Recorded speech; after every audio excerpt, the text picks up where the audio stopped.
So what makes a great teacher, Rachel? What do you think? What makes a great teacher? We haven't figured that out yet. I mean, we have clear across our nation teachers that are letting students slip through the cracks. They're into pushing themselves. You know, we're basically standardizing our students. We're putting them through this section, testing them on what we just taught them, then moving them forward to another topic which they haven't really fully understood the last topic. So I feel like we're just moving them along in a too fast fashion to really figure out if they're succeeding or not, instead of just memorizing, and then regurgitating something that they won't remember in a semester or two later.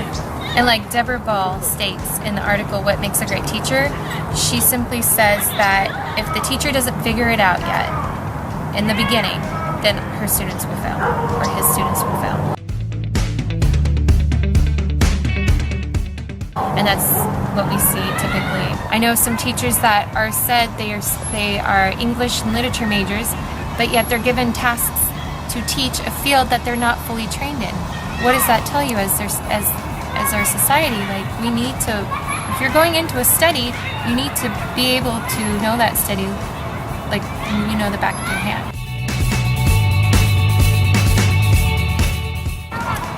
So Finland's got it figured out, and America, along with a few other countries, keep wanting to go finding what's their secret.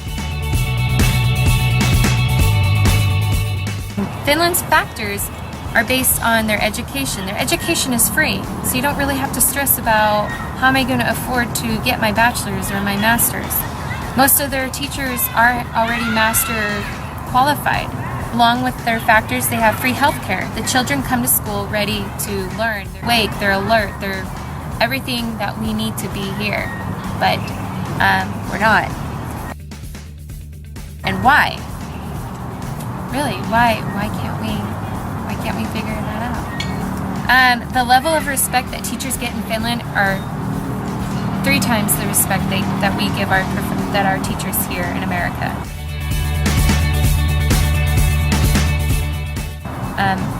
They view their teachers as we view our doctors. They view their teachers as we view our doctors. Their pay is a lot higher. Their schooling is more time, and like I said before, their teachers, it's a must to have a master's. You don't teach unless you have a master's in that field that you want to teach. And the one factor that I really liked about Finland was that they collaborate. Teachers don't have this attitude as winner takes all. Teachers actually all talk to each other about what they're going to teach and how they're going to teach it, and they share that amongst each other. They have this system that works for them, and it's all about collaborating. So when students see that kind of cooperation, they see this like cohesion amongst their people, and it just makes the environment less stressful. Too with culture is because our country is so large and so diverse. The one thing that we like to see these comparisons with Finland and South Korea and all these other countries and say, okay, we need to follow their footsteps. But one thing I know that we have a problem in is our diverse culture, because we have these great minds and great diversities of people. This shouldn't be a surprise to us to actually come together as a whole and figure ideas out. But because of that cultural difference, you do have some that believe still today that work is more important than school systems. So that's when the other factor comes into play to our broken system in America. You know, you have to, when you come to America, or if you're born in America from the first generation of a culture that believes work is more important than education, you have to learn to accept and adapt to today's technology, to today's movement of moving forward, and that is education. Education has to come first, and that is education. Education has to come first.